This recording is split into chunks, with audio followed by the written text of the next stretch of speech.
Everyone, welcome to dynamic study. तो आज की क्लास में हम डिस्कस करने वाले हैं new and expected net question series और ये आपकी क्लास 73 है। तो जो क्वेश्चंस है हमारे वो नेशनल एजुकेशन पॉलिसी के चल रहे हैं और ये आपकी पार्ट 4 है और जिसमें हम 5 क्वेश्चंस कवर करेंगे। तो चलिए स्टार्ट करते हैं।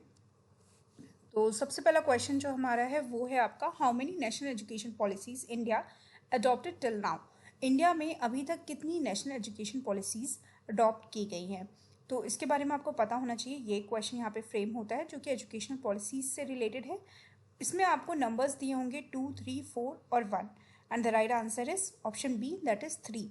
1986 में सबसे पहले नेशनल एजुकेशन पॉलिसी आई थी, उसके बाद उसको मॉडिफाई किया गया था और न्यू एजुकेशन पॉलिसी लाई गई थी 1992 में।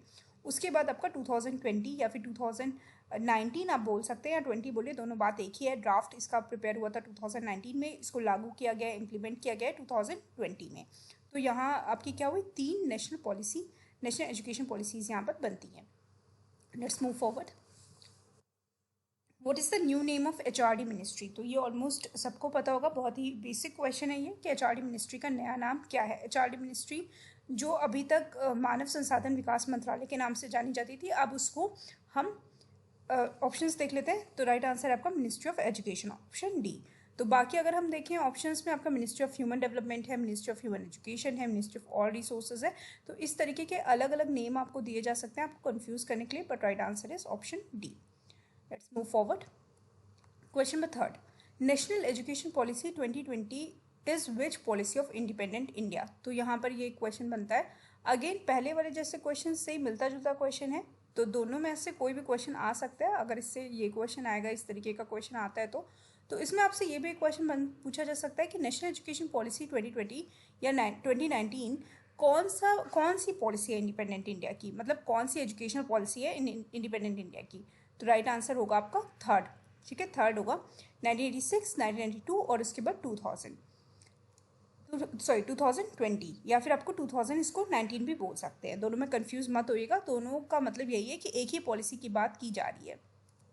नेक्स्ट है आपका question number 4, as per new education policy how many % of GDP proposal to education. अगर हम न्यू एजुकेशन पॉलिसी की बात करें या नेशनल एजुकेशन पॉलिसी की बात करें तो कितना % जीडीपी का एजुकेशन में प्रपोज किया गया है। तो ये एक बहुत इंपॉर्टेंट क्वेश्चन है, यहाँ पर आपको ध्यान देना है। तो ऑप्शंस देख लेते हैं। ऑप्शन ए है आपका 5%, 6%, 3% and 8% and the right answer is option B, that is 6%। और ये 6% आपके 99,000 करोड़ बनते हैं। ठीक है, ये चीज़ ध्यान रखिएगा। तो कितनी इसकी वैल्यू है ये भी आपको पता होना चाहिए, प्लस कितना % है ये भी, दोनों ही आपको पता होने चाहिए। नेक्स्ट क्वेश्चन है आपका, NRF stands for. Question number 5। तो ये क्वेश्चन भी बहुत इंपॉर्टेंट है आपका। NRF के बारे में बहुत ज़्यादा न्यूज़ में आ रहा है बार बार, आज भी न्यूज़ में था ये।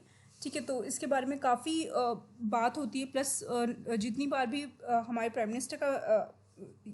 मिनिस्टर ने जितनी बार भी नेशनल एजुकेशन पॉलिसी की बात करी है तो वो NRF के बारे में बात करते हैं। तो NRF क्या है, NRF का फुल फॉर्म क्या है, ये आपको पता होना चाहिए।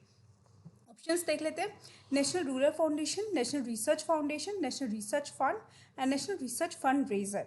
तो राइट आंसर क्या है आपका, right answer is option B, that is national research foundation. एक फाउंडेशन बनाई गई है जो कि इंडिया में रिसर्च को और ज़्यादा बेटरमेंट प्रोवाइड करेगा, उसको और ज़्यादा उसके इम्प्लीमेंटेशन में हेल्प करेगा। नेशनल रिसर्च फाउंडेशन है क्या, इसके बारे में हम डिटेल में एक वीडियो करेंगे। क्लियर योर कॉन्सेप्ट सीरीज़ में मैं इसको आपको कवर कर दूंगी, तो उससे आपको और ज़्यादा आइडिया हो जाएगा नेशनल रिसर्च फाउंडेशन के बारे में। और NRF बहुत इंपॉर्टेंट टॉपिक है, यहाँ पर आपका ये क्वेश्चन बन सकता है एग्जाम में। तो ये आपके 5 क्वेश्चंस थे आज की क्लास के। Thank you so much, keep on watching and keep on learning.